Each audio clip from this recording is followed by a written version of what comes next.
Every time I hear that song, Not Afraid, that was my anthem, just so you know what our anthem is. And it's been my anthem for us in that stand-up strike. That's what it's all about. And I can tell you right now, we send a message, the working class is not afraid, but you know who is afraid?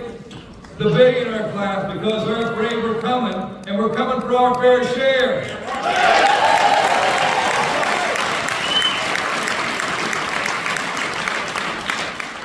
Good afternoon, UAW family.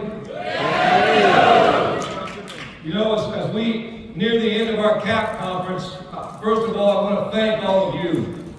Thank you all for being here, for being focused, and doing what you do. Because now we know what our marching orders are. You know, this has been an inspiring few days of strategy, discussion, and planning for the fights ahead. So I want to give a hand, before I start off here, to all of our CAP reps for everything you do for this union and this movement.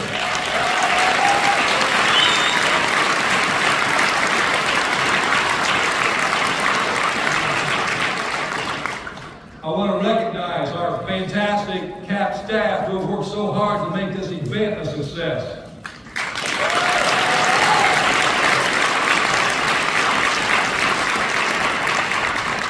I want to recognize our International Executive Board for the leadership and for being unified and coming together when we needed to get this union back on track.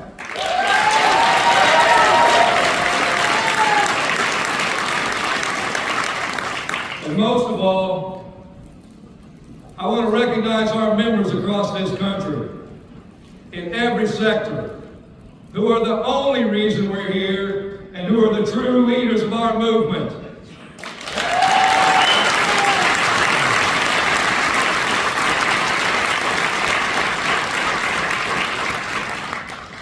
When I became president of this union just 10 months ago, I promised that we were going to do things differently. I promised that we were going to return to our roots, to pursue economic and social justice, and that we would fight like hell, not just for UAW members, but for the entire working class.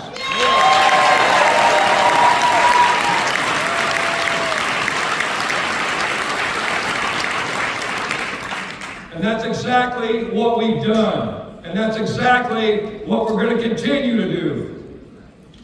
With that said, we know there are many outside of this room who doubted our movement, who doubted our strength, and who doubted our resolve.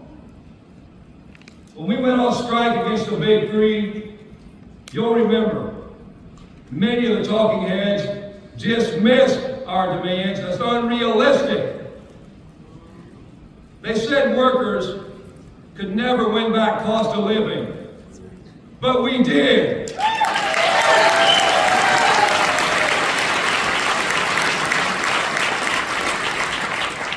They said we couldn't bring back a plant that was scheduled to close, but we did.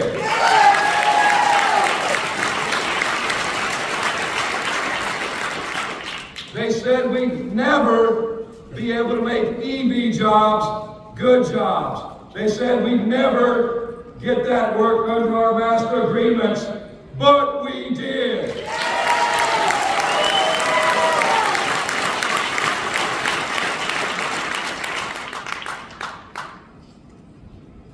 They said there's no way we can end wage tiers. But we did, winning life-changing raises for thousands of members.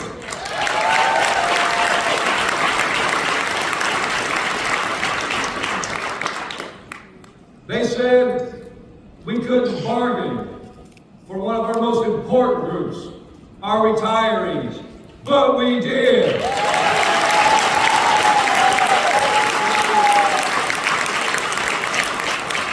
Together, we moved mountains.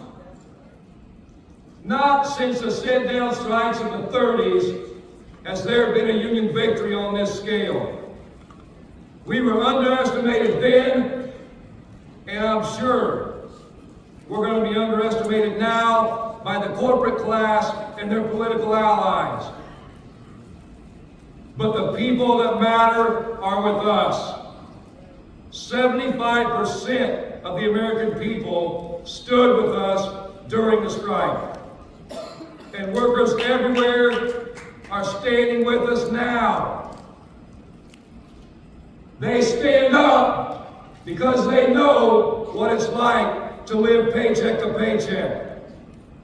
And they stand up because we stick to the facts and we tell the truth. During the strike, we shared the fact that the companies had made $250 billion in profit over the last decade.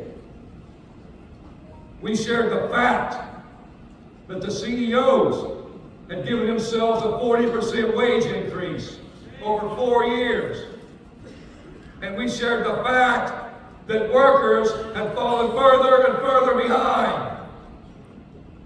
And finally, and perhaps most importantly, the American people stand with us because they understand that our movement is fighting for every last working class American.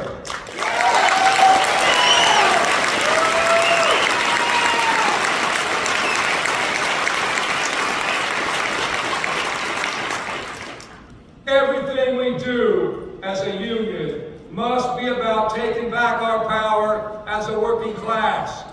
That's what being UAW really means. It means being strategic, clear, and aggressive in our mission to win for workers everywhere. Working class people are hurting. For decades, we've been ignored at best and trampled on at worst. But we are the vast majority of society. Right. We have the numbers, and we have the votes. When we stand united, we put fear in the hearts of the billionaire class.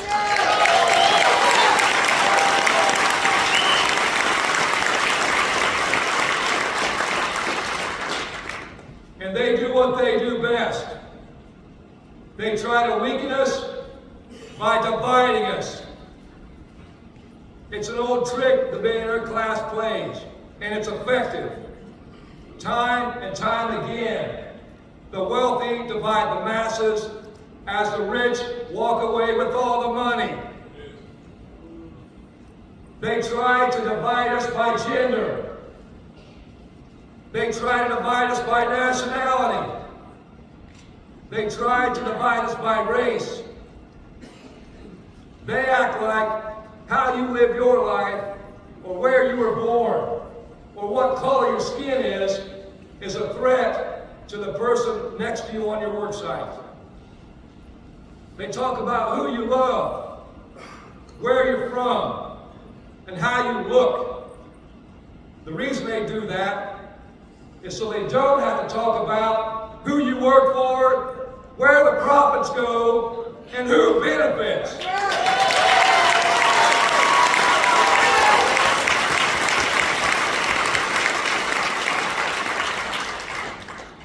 That's what unites us.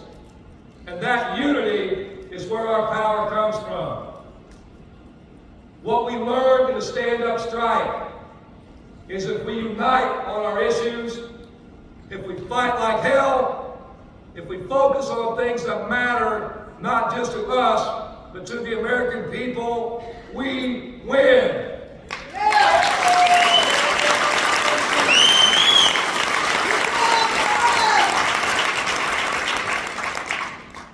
Our stand-up strike wasn't just about one contract. It's about a fight for a living wage. It's about a secure retirement. It was about health care. And it's about taking our time back and taking our lives back.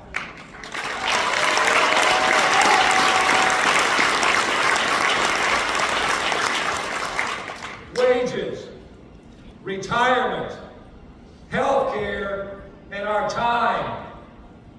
These are the issues that unite the working class. These are the issues that are life or death for the American people. We've got to start looking to the future and making sure that working people, not just the wealthy, are going to be secure. Right.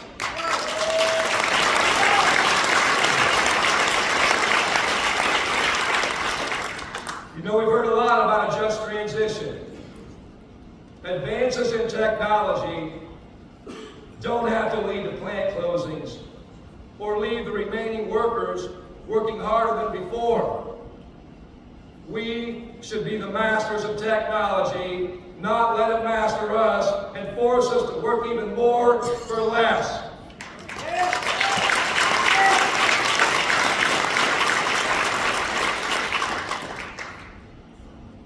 Management, and behind them, the billionaire class, seek to control our lives, and they seek to control our time. They seek to control our government, and they seek to control our society. You all are here because given the choice between union solidarity and management domination, you've chosen union. You've chosen solidarity.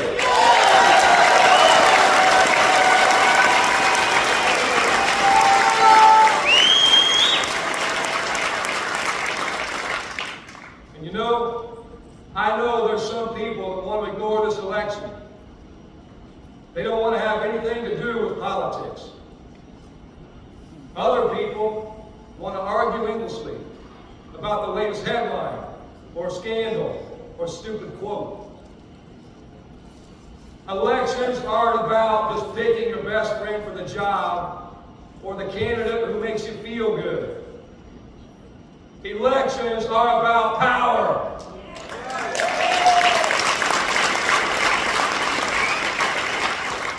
We spent this week talking about our political priorities and where we're going as a union and as a working class. And we've shown in our stand-up strike that we know how to win against the boss. That's right. But there's a bigger boss out there. The billionaire class and their backers here in Washington, D.C. That's what we're up against. So we're going to fight like hell for retirement security for the entire working class.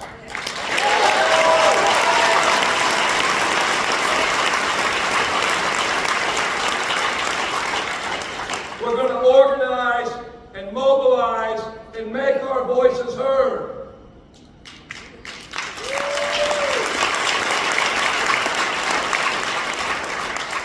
This November, we can stand up and elect someone who stands with us and supports our cause, or we can elect someone who will divide us and fight us every step of the way.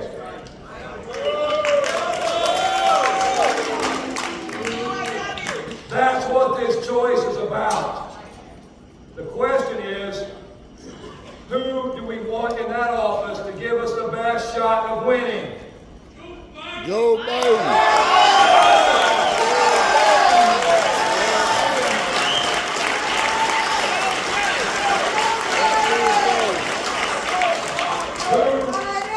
Who gives us the best shot of organizing?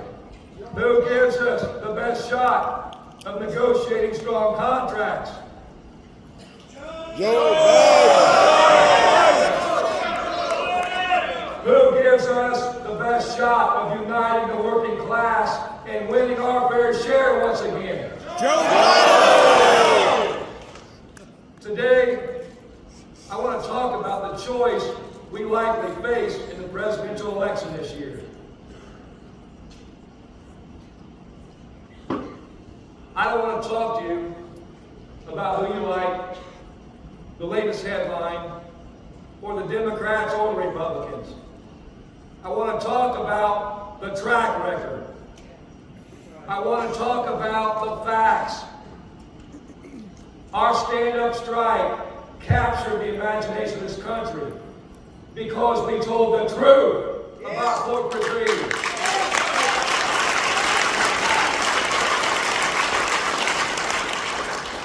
We said what needed to be said, and we talked about the facts that matter to working class people everywhere in the UAW and beyond.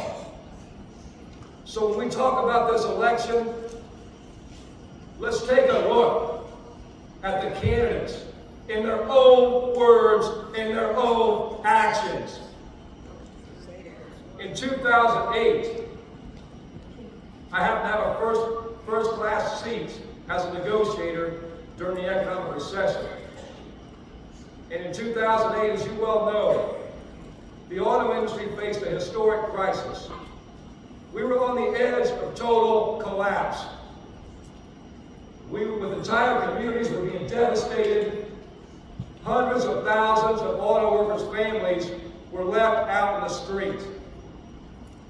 It was our members and our retirees who sacrificed everything to save the auto industry.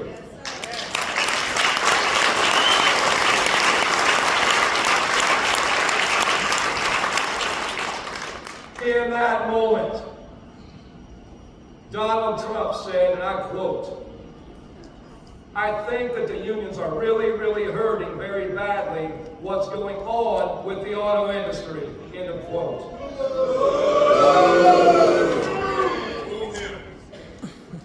Joe Biden, having helped save the auto industry, said the nation bet on the American auto workers and won.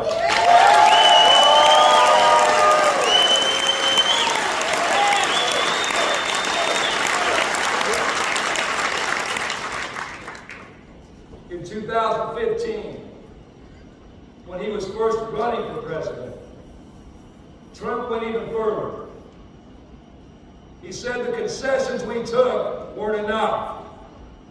He wanted to do a rotation in the auto industry of the jobs in Michigan and the Midwest, so union auto workers would be begging for their jobs back at lower pay. He wanted to put the race to the bottom on steroids to screw the American working class.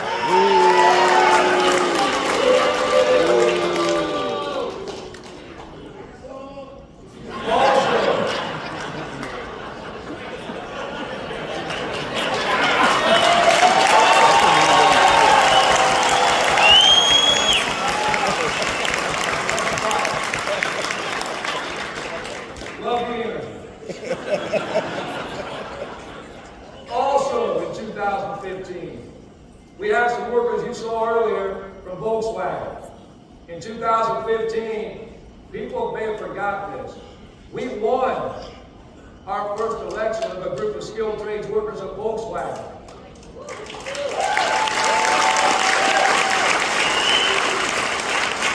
And we're still trying to organize there today. You want to know why? Because, like always in true fashion, the corporate class in Volkswagen defied the law and they refused to bargain. And they did this for one reason. They were dragging it out as long as they could because they knew that Trump's National Labor Relations Board would undo our victory. That set us back a decade.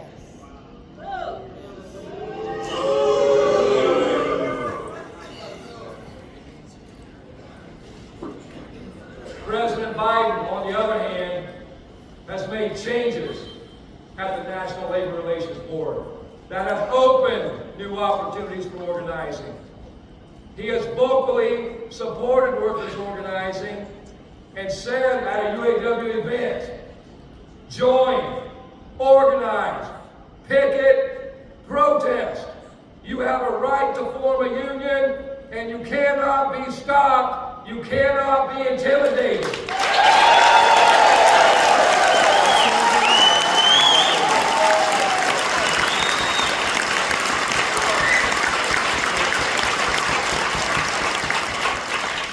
It matters who runs the National Labor Relations Board. If we're going to grow our union and organize the unorganized and help the working class, we have to have the right people in power. But it's not just about organizing. Let's talk about plant closures. In 2019, at the height of profits, GM closed Lordstown Assembly Plant. And GM is to blame for that decision. But then, President Trump stood by and let it happen. Worse, he joined in the beating after telling Lordstown workers, don't sell your houses.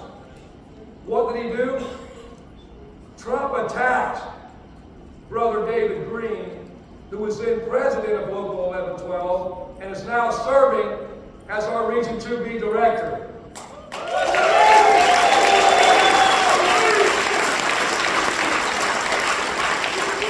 Trump said our union dues were to blame for the plant closure, when we all know it was all about corporate greed.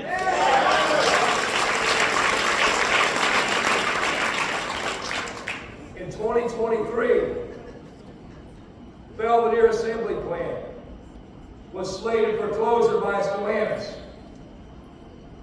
So we fought like hell to do the unthinkable, to save Belvedere and save the community. And with the power of the stand-up strike, we did that.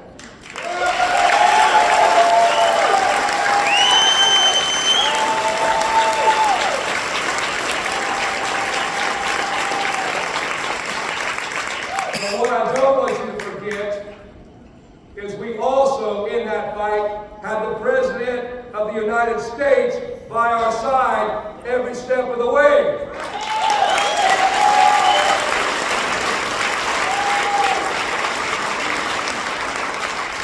Instead of talking trash about our union, Joe Biden stood with us, supported our historic victory to save Belvedere and to save that community.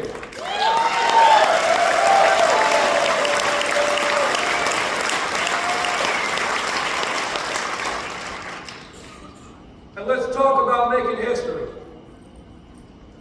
Rarely, as a union, do you get so clear of a choice between two candidates.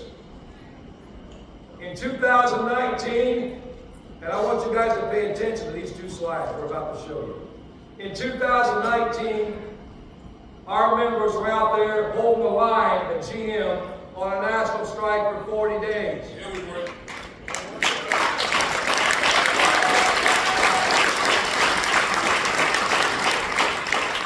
Trump was the sitting president. And I want to show you a picture of what Trump said and what actions he took to help the American auto workers fight against GM and do the government.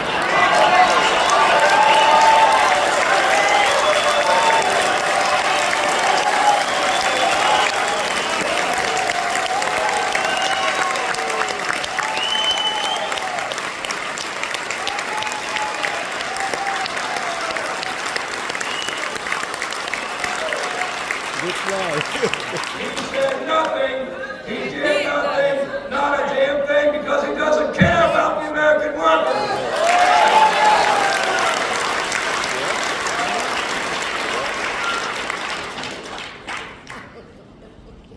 Now here's what Trump did to help the American auto worker in our 2023 historic stand-up strike, now that he's running for president. He went to a non-union plant, invited by the boss, and trashed our union.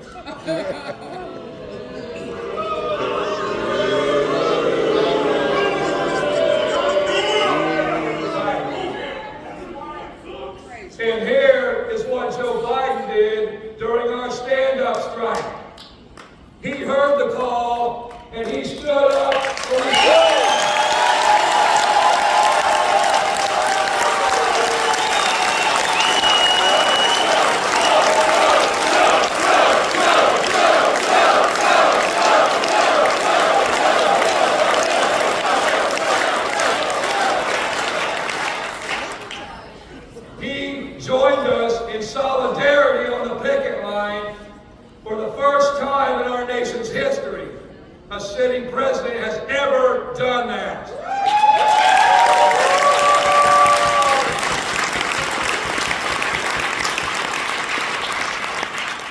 He said on live national TV that the Big Three, and I quote, should go further to ensure that record corporate profits mean record contracts for the UAW and the workers.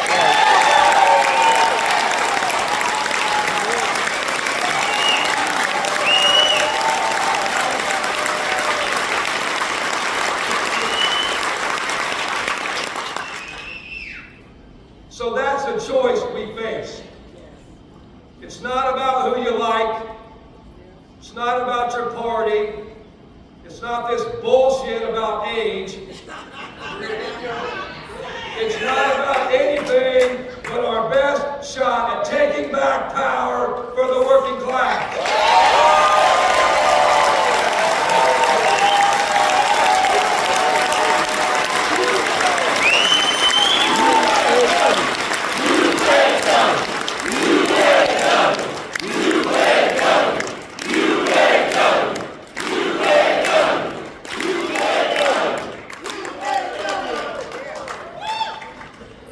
Donald Trump is a scam.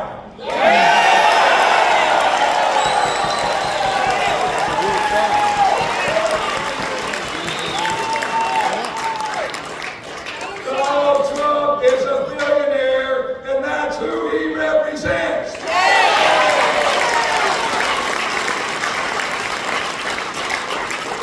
If Donald Trump ever worked in an auto plant, he wouldn't be a UAW member. He'd be a company man trying to squeeze the American worker.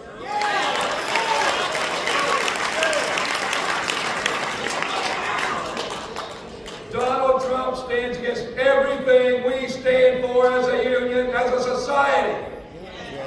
When you go back to our core issues, wages, retirement, health care, and our time, that's what this election's about.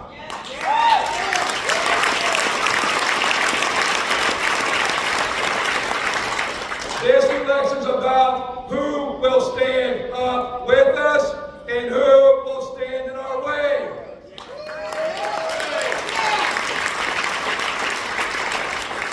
Those are the questions that will win or lose this election and will decide our fate.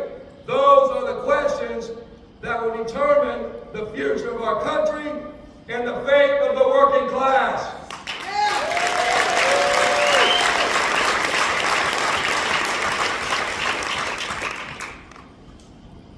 When I first came into office, we made some headlines by saying that our endorsements would be earned, not freely given.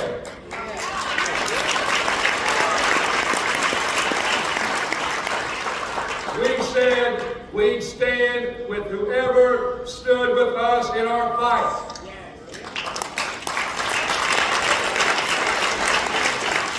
Not because somebody was nice to us and we want to be nice to them, but because we need to know who's going to put up and who's going to shut up.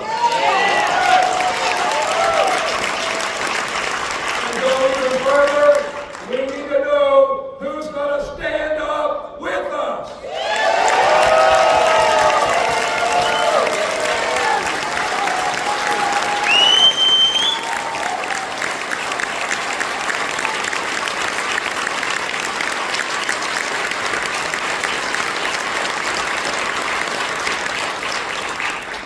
And this choice is clear. Joe Biden bet on the American worker, while Donald Trump blamed the American worker.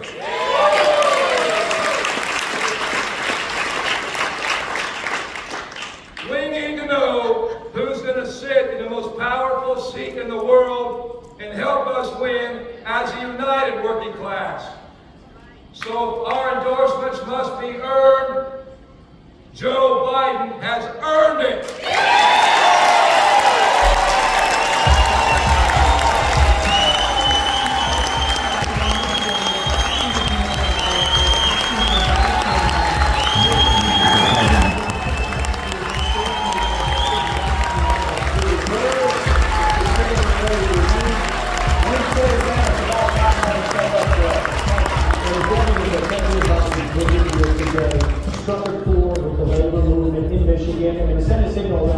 street. Any president that puts their money where their mouth is, he said he'd walk the picket line and he is, he's walking the walk and talking the talk.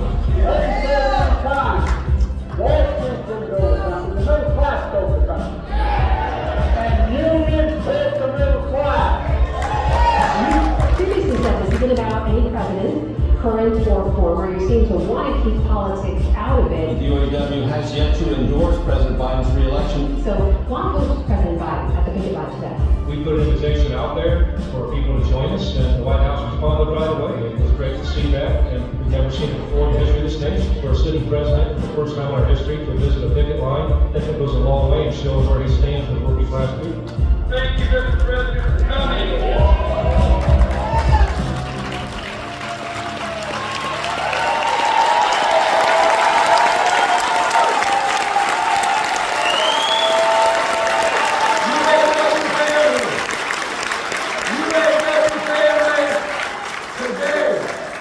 I'm proud to stand up here with your International Executive Board and announce that the UAW is endorsing Joe Biden.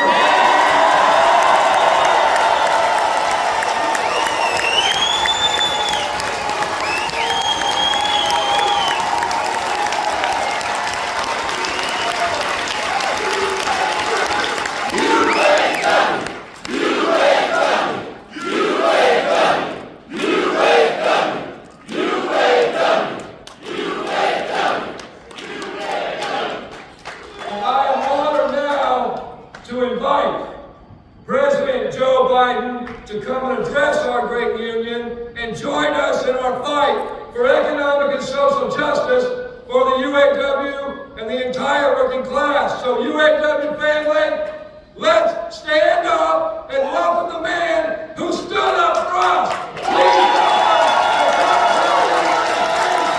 we will re-elect Joe Biden.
Please take a seat if you have one.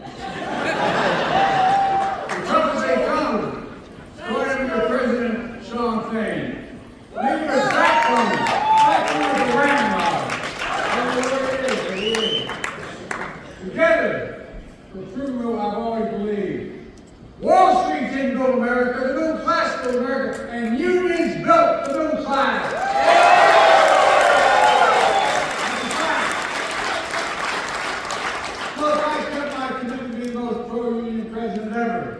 I'm proud you have my back. Let me just say I'm honored to have your back and you have mine. That's the deal. It comes down to seeing the world the same way. It's not complicated. You know, my dad, who never went to college, was the smartest, toughest, most gracious man I knew, who managed a car dealership for the bulk of my life. Taught me a very important lesson. He said, Joey, this is the God's truth. A job is about a lot more than a paycheck. It's about decency. It's about your dignity. It's about your place in the community. It's about being able to look your kid in the eye and say, honey, it's going to be okay, and mean it. And mean it. Folks, that's what the UAW is all about. It's always been that way.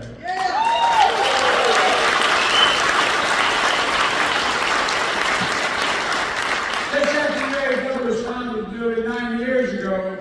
It launched what historians call the most important strike in the 20th century. Flint, 1936. Every third worker had to sit down in the factory. They weren't sure what would happen. They were worried about getting beat up, but they were determined. And it took 44 days, but they won the first collective bargaining victory in American history.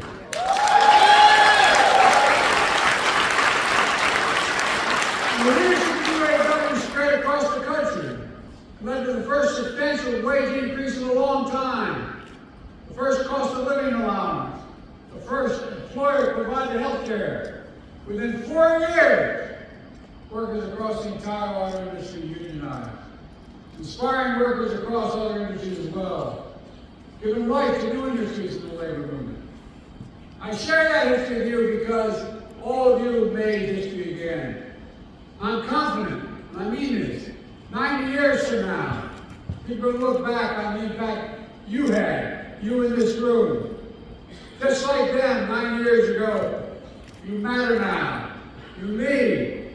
And I respect all of you here today. You represent unions that always led, always lifted, and always inspired workers. UAW legacy from Walter Reuther to Shawn Fain today.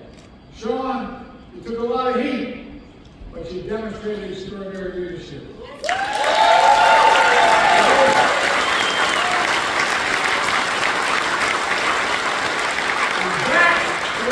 A few months ago during the historic UAW strike. This time, in Belleville, Michigan. And I'll say I was so damn proud to stand in that picket line with you. It's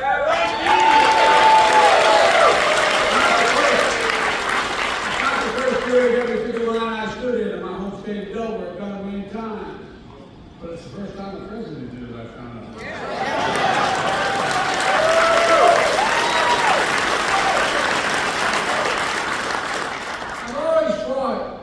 Strong auto industry. The UAW built cars leading the world. This is what? It's about a simple proposition. You built these iconic companies. You built them. You built these companies. You sacrificed to save them in the worst of time. And you deserve to benefit when these companies thrive. As somebody says, record profits means record contracts.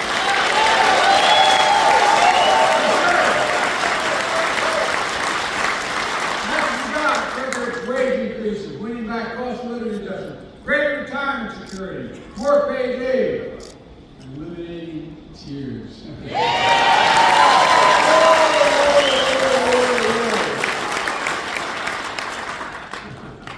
You all know my position. I'm tired. I've tried, I'm tired of our child going overseas. I'm tired of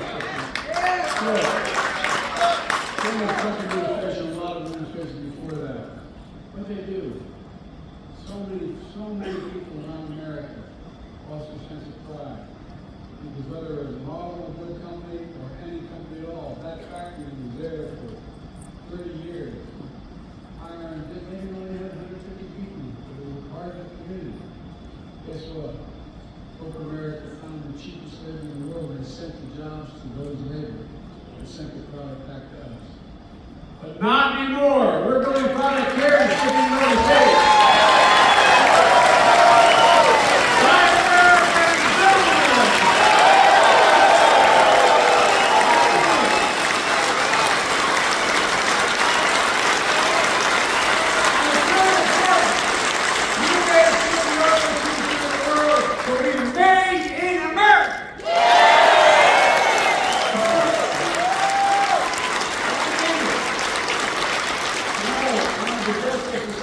Most people don't know that back in the 30s, when Roosevelt was talking about the value of unions, he didn't just say unions are okay. He said any product that, in fact, Congress, any money that Congress gives the president to spend to build a product, whether it's an aircraft carrier, an automobile, a tanker, a staircase, no matter what that was, it should be built.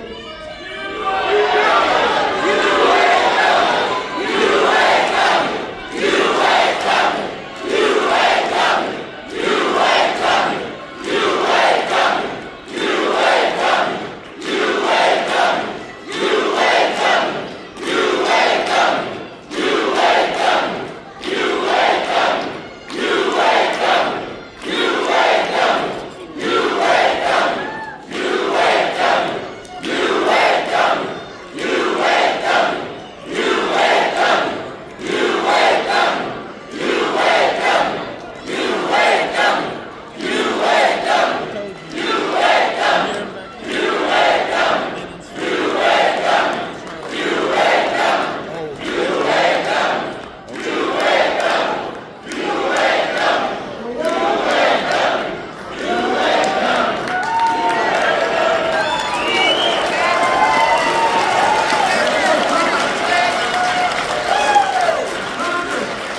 It's not yet unionized. Or as we call that, UAW bump.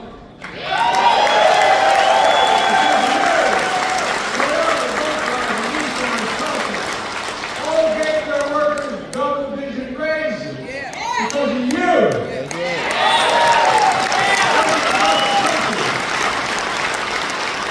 The largest wage increases for workers building cars and trucks and any other transportation company in nearly 30 years. Thousands of these workers are already asking to join your union.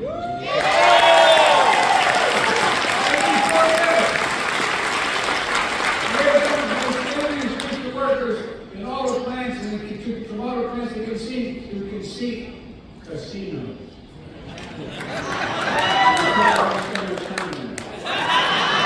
But guess what most people don't know? UAW represents researchers in higher education and workers. And because of this union, I'm pleased and proud that you expanded the UAW to include 5,000 researchers at the National Institute of Health.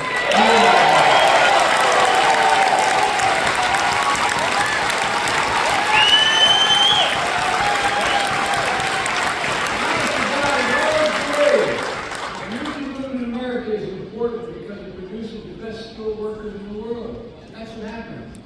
It's good for everybody. It's good for companies. It increases the quality of the jobs and the quality of the products. And it's good for economic growth. In fact, I asked, which is unusual for a president to do, I asked the Treasury Department to do a significant study, most comprehensive report ever, detailing how unions are good for all workers, including non-union workers. How they found that unions raise standards across the workplace industry, improving skills, and say, pushing up wages, strengthening the benefits for everyone. It matters. It matters, it matters. And for some corporate America finally began to figure it out. And look at what we're doing. It's good for the workers and companies. Since I took office, we've attracted billions of dollars in investment here in the United States. We supercharged advanced manufacturing, including electric vehicles made by union workers in America. China's determined to dominate that market with EVs predominantly made in China and Chinese jobs. The previous administration was content to sit in the sidelines and let China take all these jobs. I won't let that happen.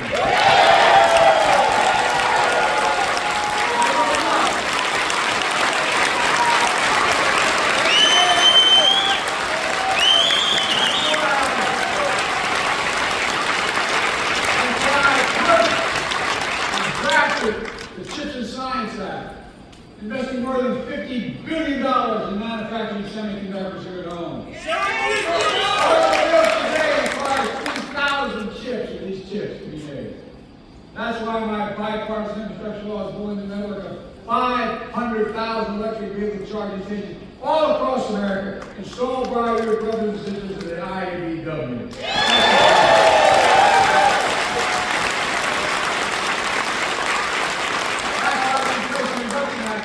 Not a single person supported it, but I signed into law dramatically, as a dramatic incentive for the big three and other auto companies to make it here, their future here in America, American jobs. Jobs that we want to make union jobs. That's why I announced $12 billion to help companies that respect their workers implement a just transition to electric vehicle future. Because I strongly believe this transition to new technology should retool, reboot, and rehire in the same factories, in the same communities with comparable wages.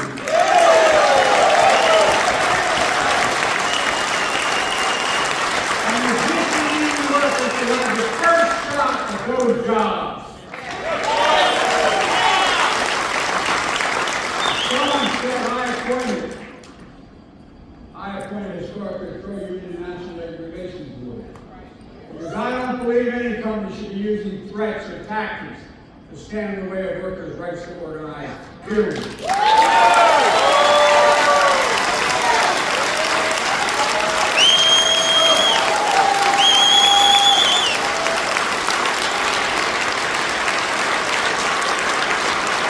I've been very patient for a long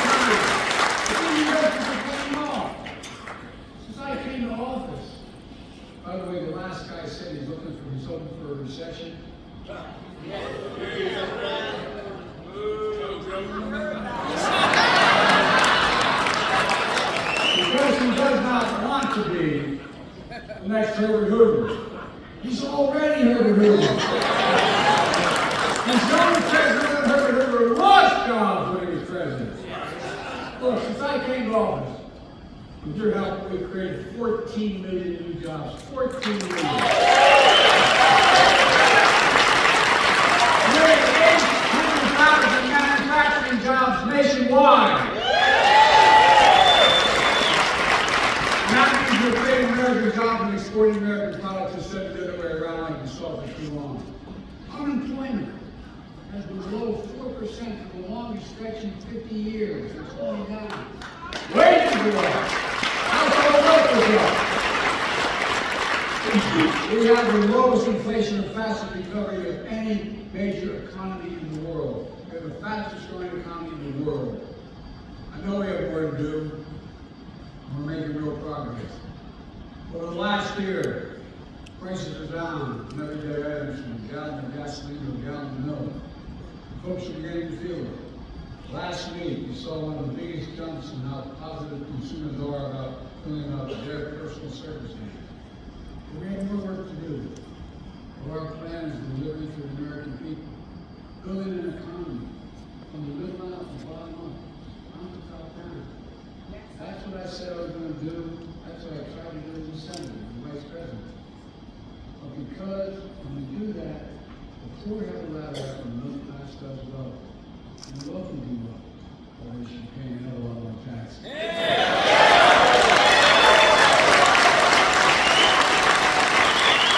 all do well. It's all Bidenomics. You notice all the major economists are talking about are going to be in recession next week, next month. All of a sudden, we're seeing a war. I'm a little worried some of the major economists in American history right now give me credit. All kidding aside, this is a fundamental break from what used to be called trickle-down economics. And some Democratic presidents did as well as Republicans. You know, I sat not a lot trickle-down in my dad's kitchen table. It wasn't a lot. The idea was the wealthy do very well, but a lot left over will trickle down to the ordinary folks. Well, guess what? That trickle-down economy was supercharged by my predecessor. We cut taxes for the very wealthy and biggest corporations. We shipped good-paying jobs overseas because labor was cheaper. We shrank public investment in infrastructure and education, invested less. We hollowed out entire communities, closing factories. I'm not making this up, you know this to be true. Closing factories, attacking unions, leaving too many Americans behind. In fact, when Donald Trump was in office, 6 auto factories closed around the country. Tens of thousands of auto jobs were lost nationwide during Trump's presidency. During my presidency, we've opened 20 auto factories.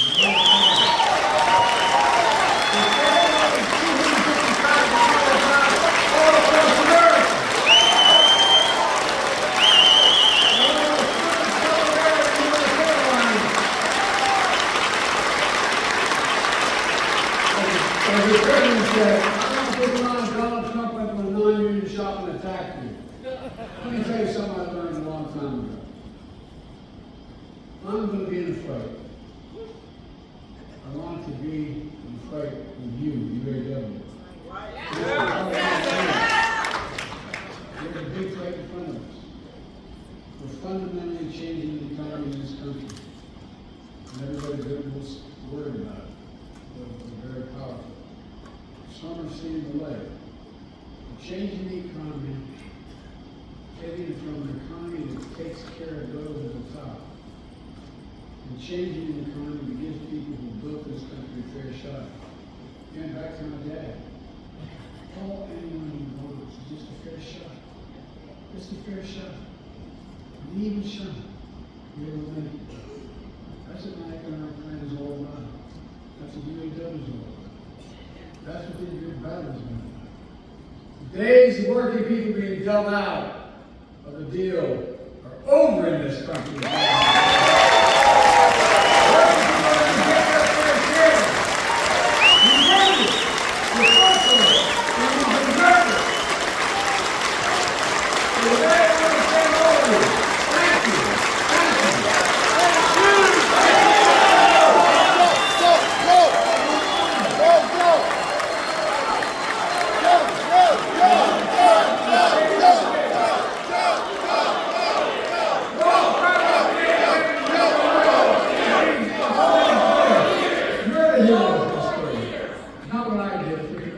you're standing up and back them did. You're the reason why. And I mean sincerely.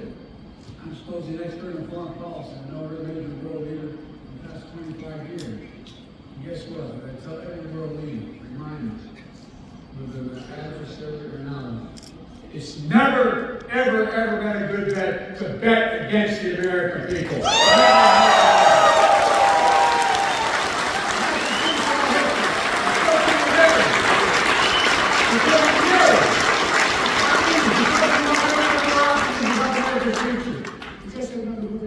We are the United States of America!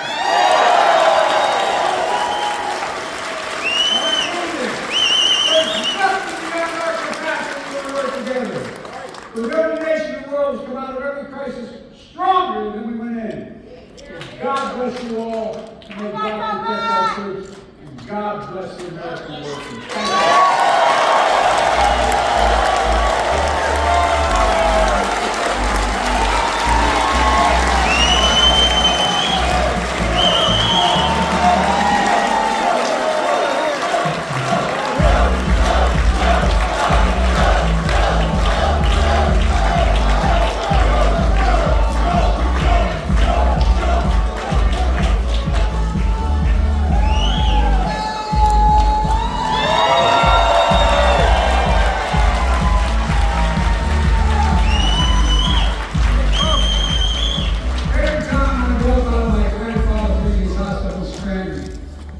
Joey, keep the faith.